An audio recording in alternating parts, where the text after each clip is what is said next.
Hey everyone, welcome to the Rock Shop with Ralph, your source for all things entertainment. Today we have a very special guest. He is the former bassist of Badlands and current bassist in Kings of Dust. Let's welcome the legendary Greg Chaisson. How you doing, Greg? I'm doing good. Thanks, Ralph. I gotta say, I am in rhythmic royalty. Okay, me being a drummer and you being the bass player that you are, I gotta say, I am so stoked to be face to face with you and talking to you. So how's everything going? I appreciate that. Things are going good. As you can see, we're getting ready for Christmas here behind me, and we're full blown into the season here. It's really, the weather's pretty rough here. You know, it's only like 70 degrees. So. Oh, yeah, okay. It's a blizzard outside over here. Yeah, we don't get that over here. But I got to tell you, I'm a huge fan of your playing. I've been so since. Well, let me tell you how I first got to know. Recognize you, the band Surgical Steel. Oh my God. You know, kids, back in the day, we used to have to read about our bands in magazines. There was no internet. There was no, there's no way of knowing about your bands unless you through word of mouth or whatever. And you guys had Rob Halford playing with you. I remember reading about that in a magazine, and he would come to town and play with you guys, correct? He had a house here, and when he would come into town, the guitar player in the band, Jim Keeler, had met him. And the funny part of the story is Jim Keeler called me and said, "Hey, are you having the Cooney Holmes fight on pay-per-view?" Oh, wow. And I'm a big boxing fan. And he said, "I want to bring Rob Halford over." And I'm like, "Yeah, right." He goes, "Can I bring Rob Halford over to the fight? He wants to watch it." I said, "Sure, yeah, bring Rob Halford and bring Ozzy too. And while you're at it, see if Jimi Hendrix is around. And I'll bring the potato chips." And we ended up becoming friends with them. And when we would play, if he was in town, he would show up and come on stage and play Judas Priest songs with us. For time in Phoenix was a pretty big deal because you didn't really get to know, very many major rock stars hanging around Phoenix like that, other than Alice Cooper. And it was a pretty big deal. So it made us, kind of took us from being a local band to probably the biggest local band. And then we also got some international notoriety from it as well. So, well, it was because I was I think, what was that, like about 81, 82? Yeah. 82 was just before Screaming for Vengeance came out. They were recording that. I was learning how to play, and me and all my friends that were playing together, we were like, there is hope. You can have a band and one of your rock star idols can come and play with you. I remember, to this day, I still remember that. But that must have been some time, man. It was interesting, that's for sure. Yeah, right. And then I know before we get into Badlands, you auditioned for Ozzy as well, correct? I did. I auditioned for the Ultimate Sin record. Ozzy flew me out to Scotland. Wow. And I was there for 21 days. They had put a thing on MTV saying they were looking for bass players. Excuse me. And they wanted you to send in a tape and then a photo and a little bio. So I wasn't even going to do it because what's the odds? And Bobby Blotzer, the drummer from Rat, who was one of my best friends, said, "You got to do it." And so, and then the other guy was Rob Halford, who's a famous photographer. I was good friends with him because before that I had been in Steeler in LA, and Ross would come in town and take pictures of all the LA bands, and he took a number of shots of us. So him and I ended up hanging out quite a bit. And he insisted that I do this as well. So I put together a really crappy recording with me playing on my ghetto blaster with my bass, and out of the blue, I got a call, and I couldn't believe that Sharon Osbourne. I didn't even believe it was Sharon Osbourne. I thought it was Blotzer punking me. And as a matter of fact, I hung up on Sharon Osbourne twice. That wanker hung up on me. I said, "Screw you, Bobby," and this ain't funny. And I hung up, and she called me back. Oh, shit. And she said, Greg, this is really Sharon Osbourne. This really is Sharon. Yes. I have that voice. Yeah. If you hang up again, I'm not calling you back. I'm going to call you back. And I'll blacklist you the rest of your career. Yeah. So, and I'll put you on a record, and then I'll take you off and not give you any money. Right. And use replacement. We won't even get into that. We'll use replacement musicians, and we'll take all the money. And then you'll write all the songs and I'll take all the money. But that's another story. Credit. So anyway, I ended up going to Scotland, auditioned for Ozzy, didn't get the gig. Ozzy didn't think I had the right look, and he's probably right. It was the MTV 80s. Oh yeah, but he had the look that time. Well, he was the only guy that could look like him. Everyone else had to look like not me. And but that's how I met Jake. That's how I met Jake. Do you remember the songs you played? Actually, I spent about a week learning all the Ozzy songs and some Sabbath, which I already knew some of that. Wow. And we got there, we didn't play anything like that. They were writing The Ultimate Sin, and so I ended up playing bass on all those songs. Well, Jake was writing The Ultimate Sin. We all know that. Yeah, Jake wrote that. Yeah. And they would record everything.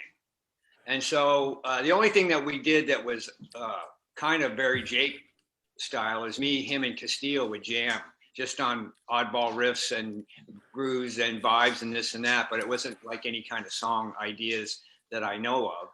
And I ended up not getting the record. Getting the gig, which is probably good. And because I heard Ozzy's pretty rough on bass players, and I probably don't have the temperament for that. But like I said, through that, I ended up meeting Jake, and Jake and I always stayed in contact from that point on. He would call me, or when he'd come into LA off the road, we'd get together and have dinner and that kind of thing. So it ended up being a good deal anyway. And who else gets to say they auditioned for Ozzy? Right. I mean, that must have been some time of your life. And and they had to take me to Loch Ness to see where the Loch Ness monster was. Did you see it? I'll come out to Scotland and audition if someone will take me to Loch Ness, and they took me. And they took you, but no, he didn't come up, right? Damn it! I know. I was pissed. Well, come by New York. I'll take you to see Bigfoot. Well, that or maybe Bigfoot. I think he used to manage us. Yeah. So let me just say one thing right now: no blots or no rat. Period. Okay. Yeah. I mean, Bobby and I are still really good friends, and I don't really like the way. I know Bobby can be a handful, but I don't like the way they treated him. Yes, I agree 100%. And by the way, you were in Rat for a little bit before Juan Cruciate, correct? Yeah, I was in Rat for about 3 months. Cool. Juan was the bass player, but he was also in Docket. So yes, they were trying to decide. Juan was trying to decide which band he was going to be in. So they had auditioned a bunch of guys in LA, and I ended up getting the gig. But in the interim of that, I ended up with pneumonia. Oh boy! And they ended up getting. I only rehearsed with them a couple times. They ended up getting a guy named Joey Chris, and then Juan came back, and Joey Chris got fired.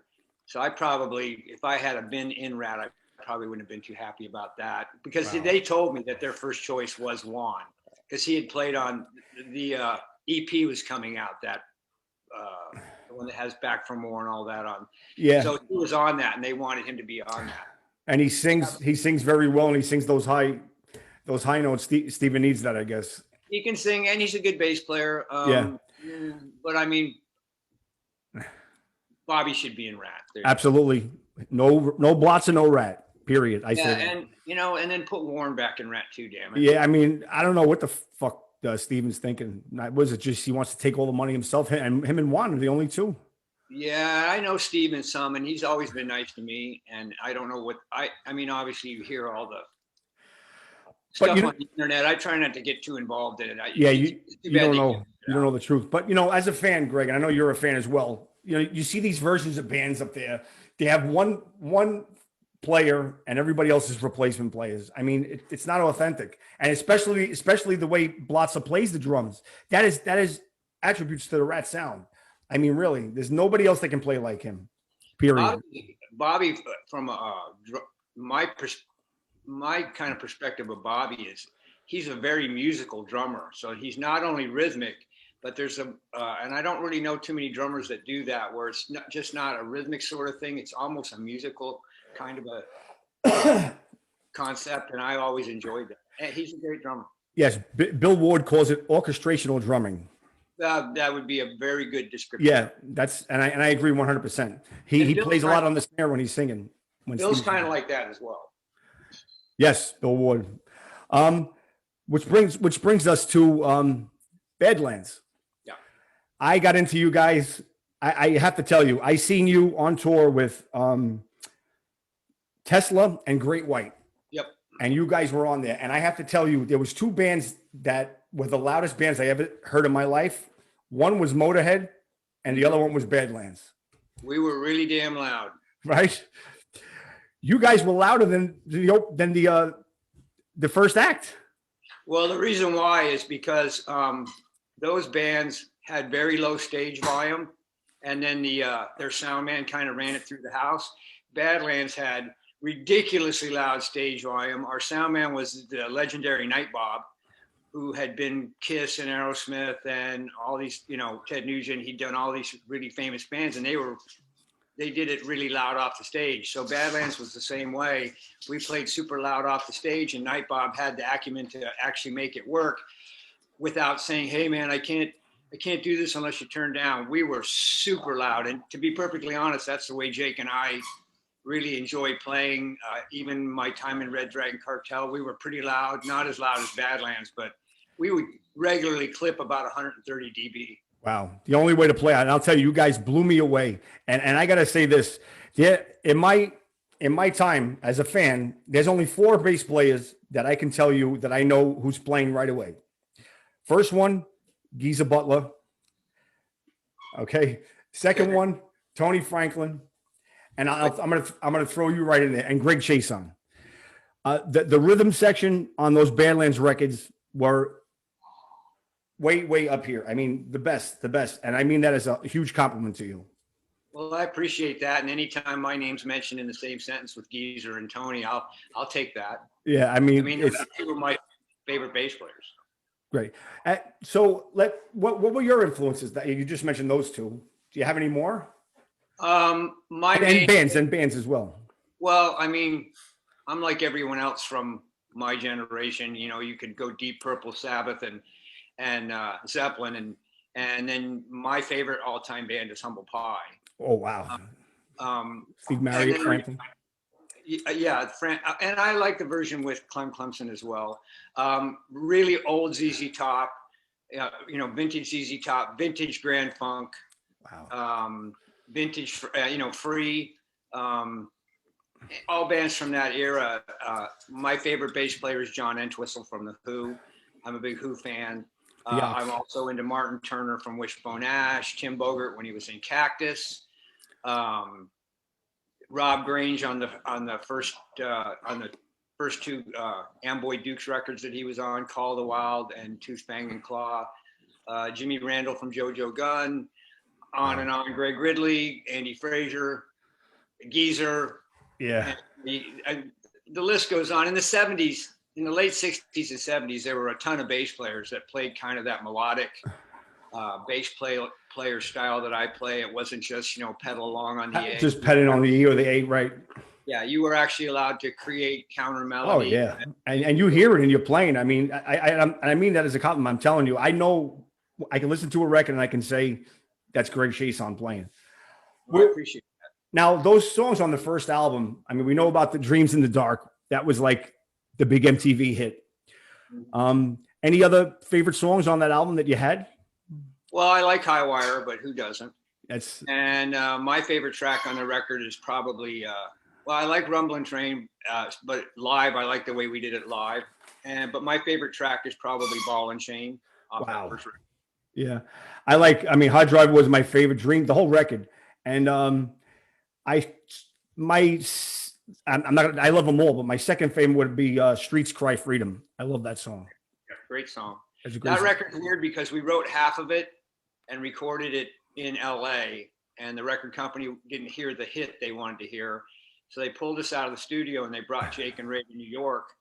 And that's where they wrote High Wire and Dreams in the Dark, and I believe Street Cry Freedom and a few other ones. And then Eric and I came out after and recorded on those. And there's a lot of outtakes from songs that we didn't use as well. But so half the record's written in one spot, half the record's written in another spot and recorded that way. The whole process of getting into that band, what was it? Did you have to audition for that band, or did Jake just say, "I know you from Ozzy and you're in"? Did Eric have to audition, Ray? Because it's like 2 bands put together. Jake wanted to find a singer first. And so when Ray's mom called Jake and said, "You need to check out my boy," Jake said, "If someone's mom's going to be calling me, I better check him out." So Ray came out, and him and Jake got together, and they knew Ray knew Eric, and so the three of them, I think, got together and just jammed. And Jake and I were, Jake was telling me about it, and I was under the misconception that I was just going to get the gig, because Jake always had said all the time we'd known each other from Ozzy until, you know, the Badlands thing started. When I'm out of Ozzy, you know, you and I'll do something. I didn't realize he wanted me to interview or to audition for it. Oh shit! So you thought you had the gig and you had to go in there and audition? Well, I didn't. So I said, I don't want to audition right now. Audition everyone else you want. And if you haven't found a guy that you like at the end of that, I'll come out. So after they'd auditioned about 40 guys, I said, "Have you seen everyone?" He goes, "Pretty much." I said, "Okay, I'll come out."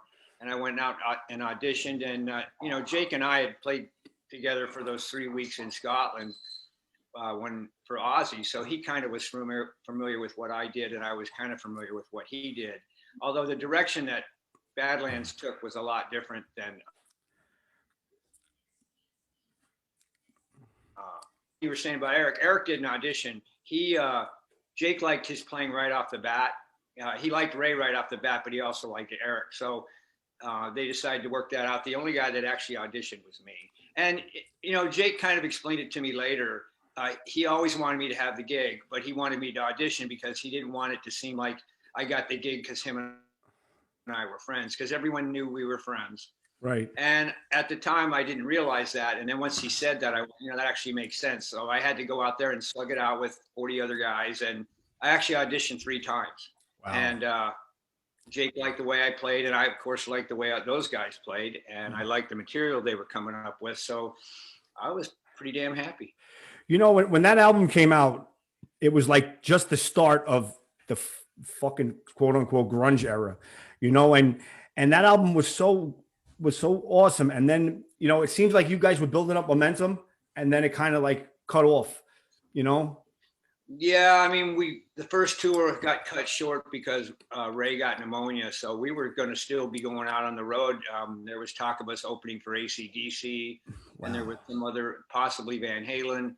So, you know, we were still going to go out on the first record, and the record company, the powers that be, in their moment of stupidity, decided that we should just write another record right now. So they pulled us off the road. You know, Ray got done with his pneumonia by January, and we could have went back out on the road. Now, at that point, we were also changing drummers. So we'd actually auditioned drummers a little bit without Ray being there. And then when he came out, we auditioned some more drummers, and Jeff got the gig. Jeff Martin. So we could have went out and still toured on that first record, but they wanted us to write a second record. So that's how Voodoo Highway came along. Right. I really wish we would have went out on tour. We probably would have ended up, you know, with a platinum record or something. But yeah, I don't, you know what? And this is only my opinion. I don't know. It seems that they don't want you guys to either achieve a platinum record. Did it go gold yet? No, and that's because it's not available. It's not available. Yeah, you can't buy it anywhere. I mean, unless you go on YouTube and, you know. Yeah, we're sitting at around 485,000 copies. It's like they just said, you know what? No soup for you. You're done. Well, we weren't the easiest band to get along with. We hated Jason Flom. He hated us. There was a lot of acrimony. We wouldn't jump through any of the hoops that they wanted us to jump through. They had a whole certain direction and plan that they wanted us to go through. And Jake's idea, and I agreed with him, was we're going to do what we want to do. We're going to write our own songs. They wanted us to write with outside writers. We wouldn't do it. They wanted certain things. We wouldn't give it to them. We wanted to just go old school. We wanted to be Sabbath or Deep Purple or Zeppelin, and just kind of, you know, here's who we are, like it or not, take it or leave it. And we did it that way, but they were not happy. So I think, you know, there's a lot of I'll give you a good example. The second record went gold in Japan, and we've never been able to get a copy of it because they went to the Atlantic and they won't give it to us. Holy shit. And I mean, I don't really spend much of my time worrying about a gold record or any of that. I mean, I'm really proud of what It'd be nice to have. You should be proud. I mean, it's a great record. I'm proud. I'm proud of what we achieved. I'm proud of the players that played in it. I'm proud that we were kind of a musicians band, and you know, we really kind of got the respect of our peers and the fans in general. So we always went out and did a great live show. It was just the real deal, no frills. Here's what it is. Turn it up to 10 and let's go. You mentioned the live shows, and I want to mention one thing. When I saw you in the concert, I was like, first off, when I first saw you on the Badlands cover, you look like the meanest son of a bitch ever on that cover. You're like standing there. I'm like, I'm gonna want to meet this guy in a dark alley. That's a 3-hour photo shoot with some fashion photographer. It was just like, I do not want to fucking be here. Take the picture and let's go. That's the way you look on that cover. You know what? Our manager picked that picture because he thought that it was kind of a way of him sticking it to me, but I didn't care because that's exactly the way we all felt while we were making that photo shoot. We were going, can we be done yet? Right. This is freaking great. 3 hours. And, you know, I like it the way that it is. Me and my friends, we used to go, what the fuck? Does that guy want to be there? Look at him. He's just standing on the wall. He's like this, you know, like take the fucking picture. We used to laugh all the time. And you got Eric singing there. He's all pretty, you know, he's like this, you know, Ray was the man. And Jake is just like, Jake's not happy in that photo. I just show it a lot more. Good. And then, which brings me to your playing. When I first saw you play, I'm like, this fucking guy is badass, man. He's got the fucking hat on. He's got his head down and he's fucking playing, not even looking up. Just, you're so into playing. And you're like, you don't give a shit about anything but you slapping that fucking bass. Excuse my language, but we can curse, you know, and you're playing and you're plodding along, man. And I feel it. Boom, boom, boom, boom. I feel it right in my stomach. It was great, man. You should be proud of yourself. What show was that? Was that the one on the pier? That was in Manhattan. Yeah, that was a good show. Yeah, it was. Oh man. But anyway, with speaking about Voodoo Highway, you got a couple of songwriting credits on that, right? You wrote Shine On and you wrote Heaven's Train. Heaven's Train, yeah, I co-wrote them. Shine On was I gave Jake the idea that I had, and he expanded on it. And the same thing with Heaven's Train. I said, here's a riff I have. Here's where I think it could go. And then Jake just expanded on it. And it's funny, you can hear the difference in the songs. The way, you know, I assume you love the way Jay writes the songs. You guys mesh very well. Oh, absolutely. But I can hear a little bit different on those two songs. That's why I brought them up. You know, people always ask me when they hear other things that I've done, why I didn't write more in Badlands. And the reason why is I really like the way Jake wrote. So there wasn't really a need for me to do it. As a matter of fact, the two songs that are on there, Jake actually said, write something. So I did, and he ended up liking it. Later on, when I was in another band called, what's it called? Die Happy, and I co-wrote most of the material on the record I did. I gave it to Jake, and he said, you can write like this? And I said, yeah. And he said, I had no idea. But I'm not one of those kind of guys that has to write songs to, like, it's not some cathartic sort of thing where I write these songs and I release all my inner demons. If you want me to write a song, I'll write one. I'll give you some riffs or whatever, and I'll be good with it. But I only write if it's a requirement for what I'm doing at the moment. It's not something, I don't sit around on my downtime and write songs. Right. You're like, here's a riff. See what you can do with it. Yeah.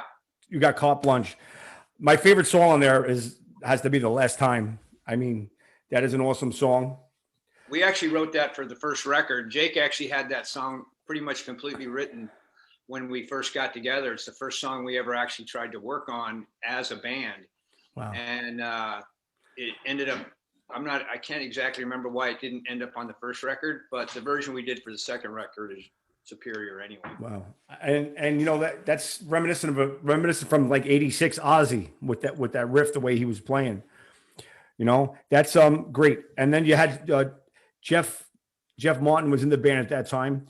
And then once again, you guys was just starting to hit the ground running, and then grunge hit, and then all hell breaks loose. Yeah, well, and also at that point, the record company was so pissed off at us that they didn't give us any tour support. Right. So I don't remember you touring at least not over here. I couldn't Oh, see no, you we guys. did, but we did. It was all like 5,000 seaters that left. We played at what's it called? Oh, damn it! Jones They just Beach. uh, I played there in Red Dragon Cartel. Begins with a W. They filmed the Tina Turner movie there, the biopic. It A used to be, theater? yeah, it used to begin with an A. It's in Manhattan. Oh, I'm sorry. Not a. Well, you had the Hammerstein Ballroom in Manhattan. You had the Ritz.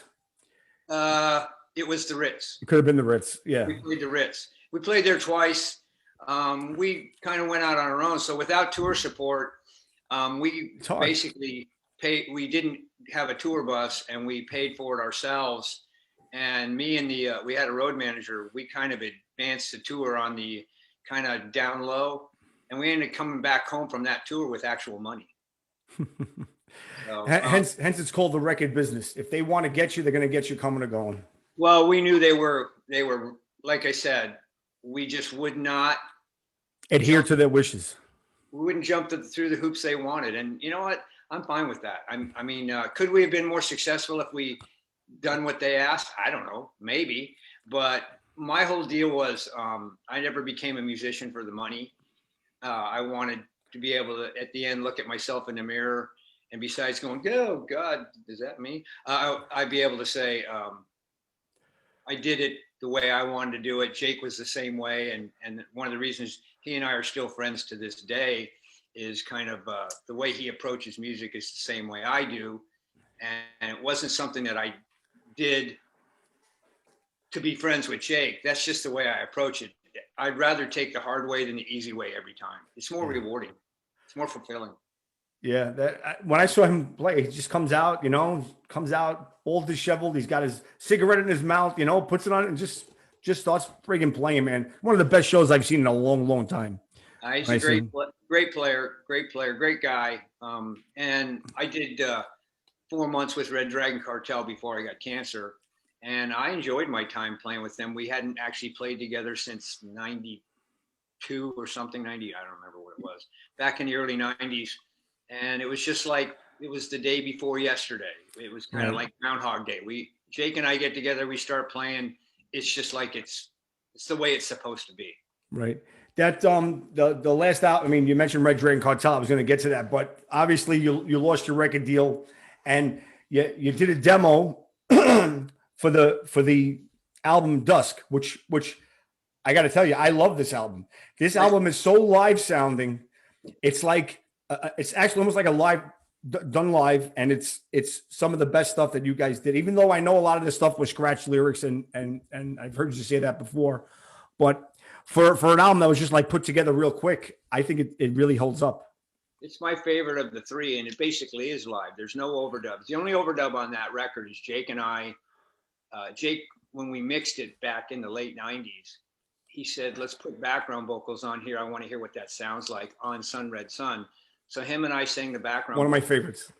Other than that, everything's live. It's all one take. We came in, we banged them out one song right after another. Jake and I didn't want to be there.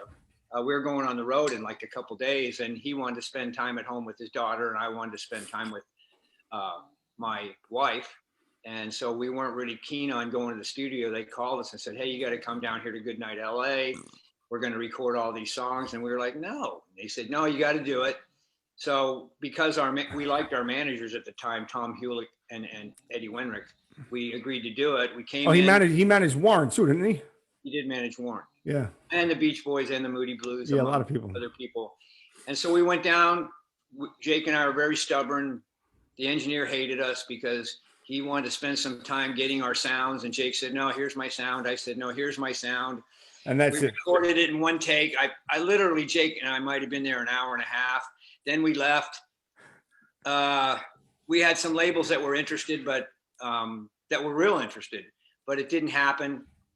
There was some acrimony in the band at that time. Right. And then we broke up, and years later, a bunch of labels were interested in this mysterious Badlands third album demos. So a company in Japan, I think Pony Canyon, bought it. Jake and I remixed it with Matt Thorne, and we put it out. And I'm glad we went in and with our bad attitude that day. To me personally, when I listen to that record, I think you can hear me and Jake's pissed off attitude on that record. You should have told the engineer. You want to know how I feel? Look at this cover. Look at this cover on this first album. That's me. I ain't bowing down to your shit. This is how I play. You don't like it? Go screw yourself. Well, that record really kind of shows that, and because it's live and there's no rhythm guitar during the solos, you can kind of hear. It's like a really early Van Halen record. You can hear the bass, the drums, and the guitar. Yes, and absolutely. Ray sang all the vocals with us there. We didn't record it, and then he sang the vocals later. Ray sang all the vocals the way it is. It's like basically a live show in the studio. And I love that record. I mean, I like all three of them. They're all different to me, and I like them one of my favorite songs is Love Don't Mean a Thing off the second record. That's my favorite song. I love that one as well. So, they all have their charm and personality to me, but there's just something about the vibe of Dusk that I really like. It's kind of I won't say angry record, but it's got a lot of mood to it. It's a moody record. It's kind of, like I said, Jake and I didn't really want to be there. And it kind of shows that kind of Jake and Greg personality, chip on your shoulder, don't mess with me sort of vibe. And like I said, I love that record. As a matter of fact, when I was doing Kings of Dust, when we were mixing it, that was my model when we were mixing it, is I wanted to mix something that sounded similar to Dusk. Great. I mean, they all three of those records stand the test of time, and I mean that. I actually agree with you. So yeah, I mean, I really do. I think because we weren't trying to do something that anyone else wanted us to do. We were doing exactly what we wanted to do. Whether it was going to be successful, whether we were going to sell 1 million records or one record, right, that was never a thing for Jake. We just did what we did. If people liked it, great. If they didn't, move on to something you do. Which brings us to the new release that you have, the new band, Kings of Dust. Which I got to tell you is the closest thing to Badlands that I've heard. And I don't know if you were trying to emulate that sound, but I mean, I know with your bass playing, it's just undeniable. But the two songs that I put up on my page, I've been getting a lot of feedback from, Like an Ocean and Keep the Spirit Alive. Okay. Those the fans, they really, really love it. And they were wondering, what's going on with the band as far as they're going to, I know during COVID, there's nothing's happening now. And you guys released the album just at when that started to break. We released the album on March 13th, which is the day they declared it a pandemic. There you go. So there you go. Could our timing have been any worse? Oh, God. But we had a bunch of touring plans. We had a couple months worth of shows that were going to go through Texas and Oklahoma and the Midwest. That all got scuppered. There was potential for us to go to Japan because of my Badlands association affiliation. Right. You guys went by the wayside. There was a couple. There was all kinds of stuff. There was some shows back east in Florida. A couple festivals in Europe were interested, and even a potential Monsters of Rock affiliation sort of thing would have maybe happened. They had contacted us, and like everyone else, we've never done a show. So we've never even done a local Phoenix show, which is where I'm here in Phoenix, Arizona. We've never done a show ever, and I don't want to do a show till it can be done right, and I don't even know what that will be like anymore. So we put the record out, and instead of sitting around and rehearsing the same record that we've written over the course of 7 years, we just started writing a new record. Great. That was my next question. Now you're writing some new stuff. Let me acknowledge the members in the band you have. You have Jim Taft on drums. You have Jimmy Taft. Yep. You have Ryan McKay on guitar. Yep. I lost it for a second. There you go. And you have Michael Beck, who's a phenomenal singer, who actually was in Red Dragon Cartel for a little bit when they were going through their singer phase, right? Yeah, he was part of that. He was part of that Red Dragon cavalcade of singers that after Darren was out of the band for a while, they had 5-7 guys that came in and did a couple weeks of shows while Jake was trying to see whether any of that gelled. And in the end, he went back to Darren, which was probably the way to go. So yeah, Michael's a great singer, great lyricist. Yeah. Jimmy's one of my favorite drummers. We've known each other a long time, probably since the late '80s, and we played together in a couple bands here in Phoenix. And he's just a natural fit. The way I play, the way he plays works well with that. Right. And then Ryan's a great guitar player. Him and I are kind of taking turns submitting songs for this future Kings of Dust record. He submits an idea, and then I'll fool with it, and then I'll submit an idea, and he'll fool with it, until we get something that we like. Great. Let's. A great guitar player, great singer, and they're all really great guys. So it's, from a harmonious standpoint, it's couldn't be better. Right. The camaraderie, you guys gel. The camaraderie is really good. If you've seen any of those stupid videos we make where the fireside chat where we sit around and kind of give everybody like a couple-minute update. I saw that. That's where you had your cowboy accent. When I had my cowboy Greg thing going on there like that, yeah. Yeah, I see it. I watched it. So let's play devil's advocate now. Okay. You have to pick one band to tour with. What band would that be? Could be a past or present band. Well, if I wanted the biggest bang for the buck, I would say I'd open for the Who. The Who. The original Who. You got to bring Entwistle back to life, and you got to bring Mooney back. Yeah. And I would open for the Who, and I guess you could twist my arm, and we'd open for the Stones. Really? Wow. Yeah, I mean, I was gonna pick the Stones, but I also was gonna pick Deep Purple for you guys.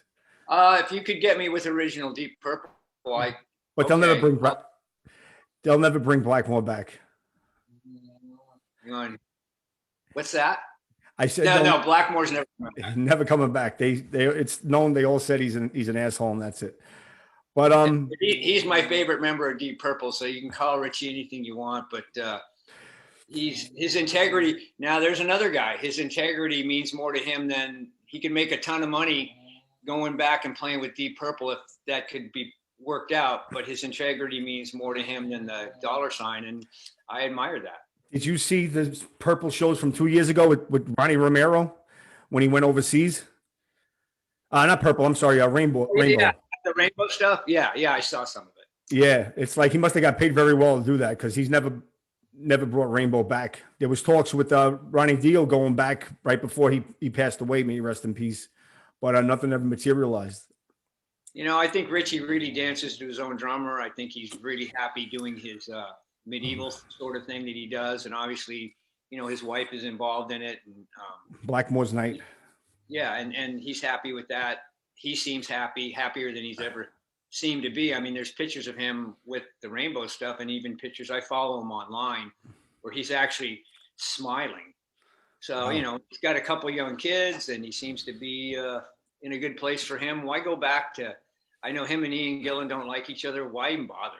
Yeah. Well, as a fan, I mean, I've never seen them live. I was too young, but I mean, really, I would kill to see that. I saw the Machine Head tour, basically the tour that's made in Japan. Right. I managed to see Blackmore. I saw Mach 1 when they had Rod Evans and Nick Simper. So I saw that show. That was Rush. First concert I ever saw. And then I also saw Mach 2 a couple times. And then I saw Mach 3 with Coverdale and Hughes. And then I even seen the one with Tommy Bolin. Wow. So, and then I've seen the latest Deep Purple because they did an Alice Cooper Deep Purple tour a couple years ago.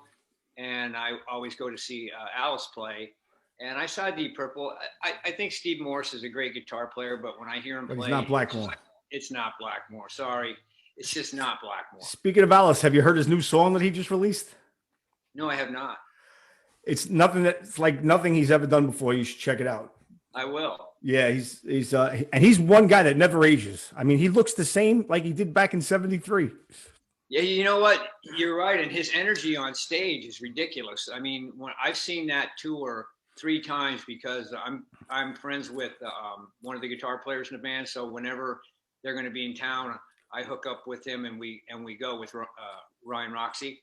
Right. And so we go to the show. What a great band Oh, he Nina has. Strauss. Oh, it's ridiculously great. And Alice puts on a great show. Right. For a He, guy that's not a teenager, and yeah. he gets around great. He says, why should I hire 2-bit musicians? He goes, I want to hire the best musicians I could possibly. I want to give them the best show they can come to pay their money for. And it shows. It's the perfect band for him. It really is. And he always says when somebody wants to go off and do something on their own, he always lets them, never gives them a headache. I mean, like, Well, let's just say. They've all got side projects that they do. Right. That's what he's saying. And I mean, I don't see any I mean, he doesn't, they tour X amount of time every year, or they were till this crap came along. Yeah. But on the time they're not touring, I know the bass player Chuck has a band, Bisto Blanco, or I forget what it's called. And they all have, Tommy Henderson has his own thing. They all have their own thing going on. And why not? Just makes them better when they get back together with him. Right. Just a couple more questions I have. One of them is like an elephant in the room. Badlands reunion. If there was ever a time to do it, what time would be right? I know there was talk years back. I remember reading it somewhere, but I wanted to float an idea at you, and you can agree or disagree. No disrespect to Kings of Dust. We're going to finish up with them, and no disrespect to any of the people that were in Badlands before.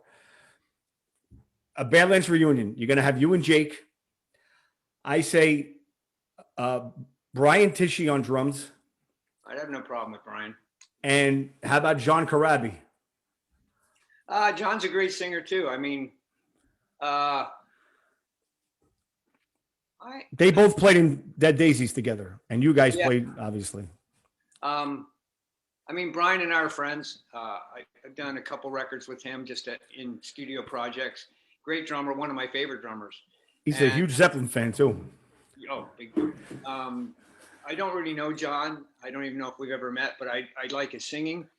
I mean, if Jake called me up and said, "Hey, we're going to go out and do 5 months worth of shows, and we're going to have Tichy and Corabi, you in?" I'd be like, "Sure."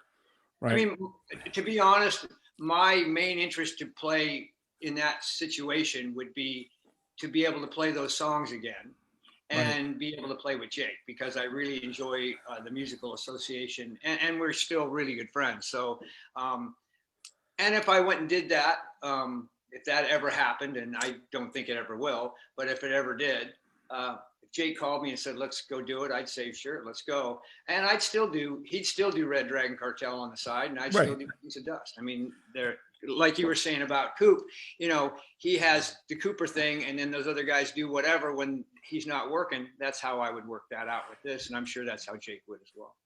Well, I'm begging for it because I haven't seen you play in over 30 years. I guess it's 30 years, maybe 28 years. Corabi has a very soulful voice, like Ray did. And Tichy's a phenomenal drummer. We both know the other two drummers aren't going to do it. But I'll bet Jeff would like to. Jeff would like to? I'm sure he would. I mean, I'm still friends with Jeff. We've done quite a few records together. I don't know what his deal with Jake is, and I would leave that up to them. But I mean, like I said, it wouldn't even matter to me who. This sounds really kind of crappy, but it wouldn't matter to me who the singer and the drummer were, because I know they'd be good. Whoever it was, obviously you got to have someone that can actually sing if you're going to cover Ray. And to be perfectly honest, I think Darren does a real good job in Red Dragon covering what Ray did. So, I mean, I know it's doable because I think Darren does a good job. So, and I think the drummers, whether it's Jonas or whether it's Phil, did a good job of playing in Red Dragon when they had to do the Badlands song. So my fascination again would be just to be able to play that material. And again, I like the musical give and take that Jake and I have. I have some of that with Kings of Dust. So that's, you were saying the similarities between the two. Definitely that's kind of where that comes from, is I really enjoy that sort of vibe. It's funny you mentioned you don't care who the singer or who the singer is or the drummer. I remember reading somewhere where they said about Badlands that they don't care about the bass player and the drummer. They only care about Jake and Ray. They come to see them. right? Welcome to my world. Yeah, but you know what? I'm pretty thick-skinned, so that never really bothered me. When we went on our first tour, we had a road manager, a guy named Steve Hobble, who's been in the business forever, still a good friend of mine. And as we were winding down the end of that first tour, he said something to me. He said, you know, through this whole tour, people come to the show to see Jake and Ray, and they leave the show talking about Jake and Ray and Greg and Eric. And he goes, you guys are the best rhythm section out there these days. And I thought that was a pretty big compliment from him.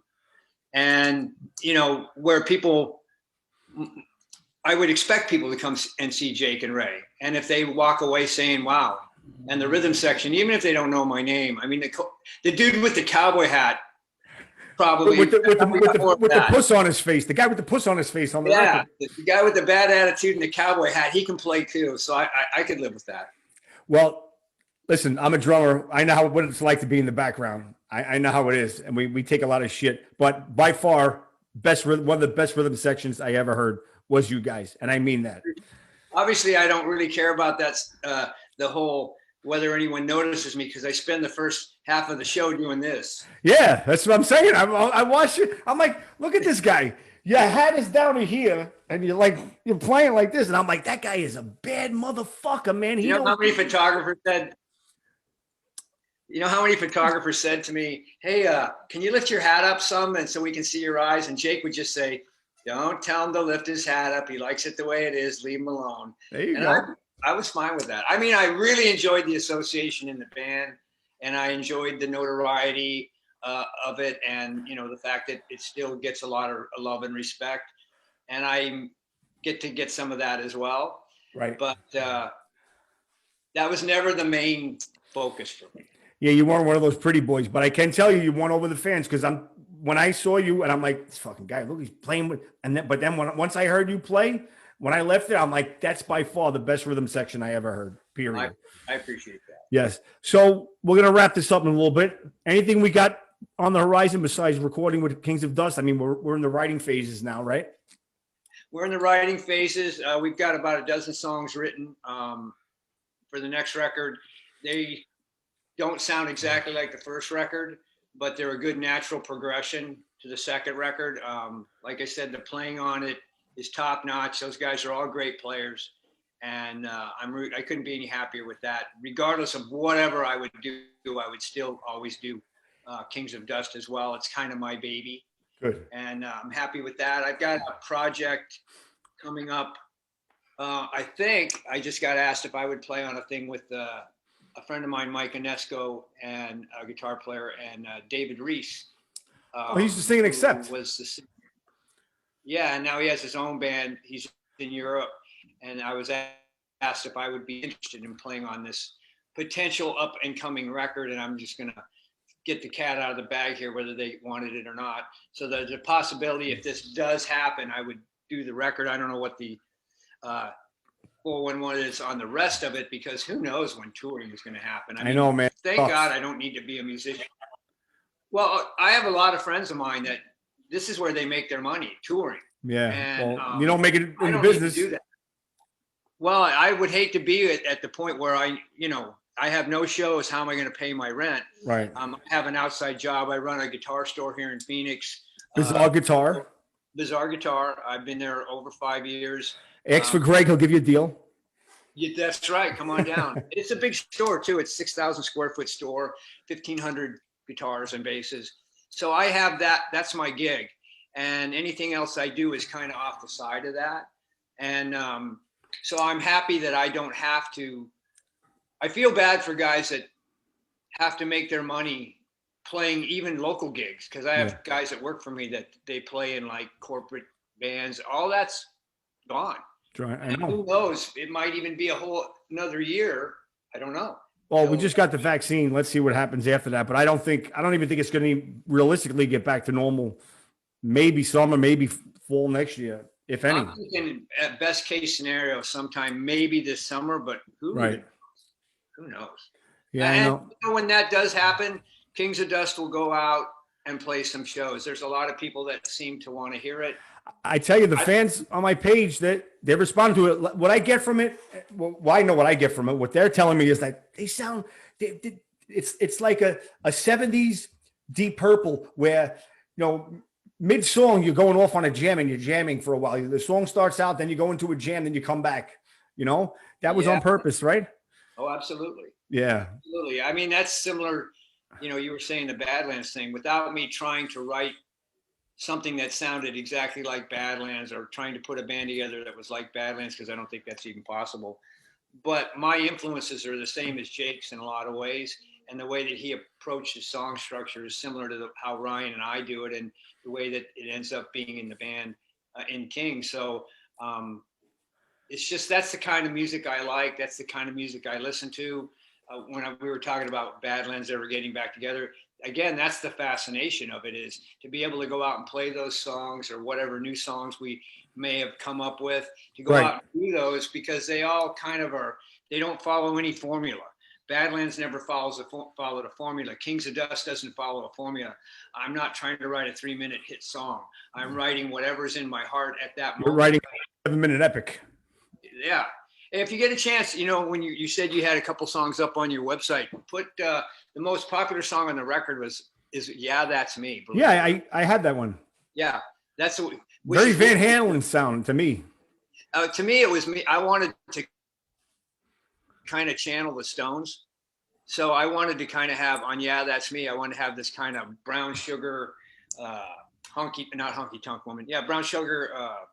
Can you hear me knocking sort of vibe, and that's what that is to me. So I love the Stones, that period of the Stones. So that was me trying to channel them. Cool. Before I forget, I want to mention, did you hear Jim Crean's version of The Last Time? No, I've heard about it. I don't actually know him, but I heard he actually recorded that. How is it? Aside from Badlands, that is the version to listen to. I mean, Jim Crean's a good friend of mine. I interviewed him on the show.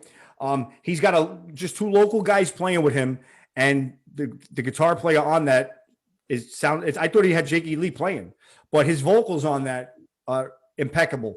You should check him out. He sings for Appice Brothers. He sings with Carmine and Vinny, and he's a solo artist. Well, I'm really good friends with Rick Fox. Rick played on his record. So I had never actually, and no offense, Jim, I had never actually heard of him. And then when Rick started kind of publicizing the fact that he played on his newest record, I kind of researched him a little bit and found out that he played with Vinny and Carmine.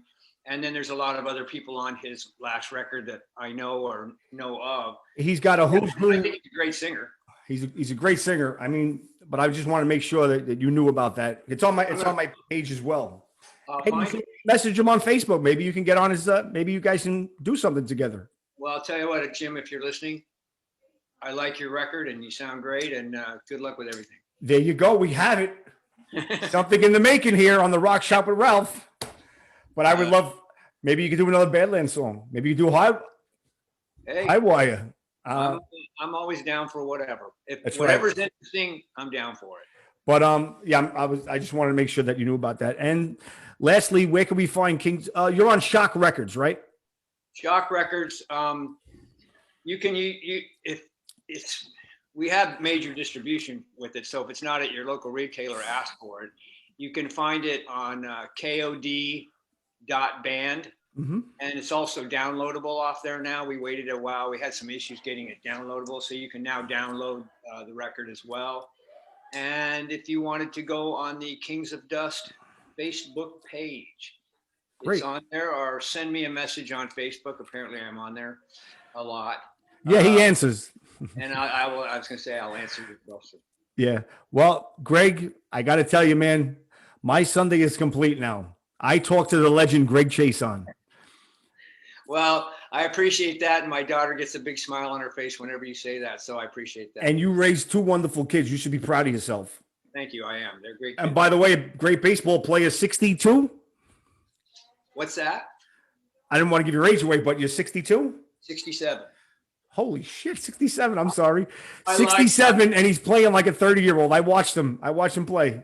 I lied when I first came to LA. I knocked 5 years off my life. All right, well. Because I figured no one was going to hire a guy that was already in his 30s. So I consciously took off 5 years. All right. Well, see. All right. So I was you saying I read 62, but you're 67. But who Well, gives a shit? The truth is out there now. And besides, it's hard to with this mug. This is a 67-year-old mug. Just wear the cowboy hat down, bro. They'll never know. That you got it. All right. Wear it right to this here. There you go. Well, Greg, I got to tell you, I'm really looking forward to the new Kings of Dust record. I have the couple of songs on my page. We got a great response from it. I learned a lot today, and I'm so honored to be able to talk to you for this time. I want to thank you so much for making my day. Well, Ralph, I appreciate it. I really appreciate you helping promote Kings. It means a lot to me. I'm just a fan. It's the least I could do. Well, and all you people that, if you get into it or if you already have, send me a message and let me know what you think. Kings of Dust 2 will be out sometime 2021, and hopefully we'll get on the road for that. And I'm looking forward to you. Could you please promise you're coming to New York? I'd love to come to New York. All right. And I'll take you around. The street kid from Queens and the cowboy from Arizona. There you go. We'll be a hit at parties. That's a match made in heaven. All right, Greg. Thanks for stopping by. Thanks, Ralph. Bye.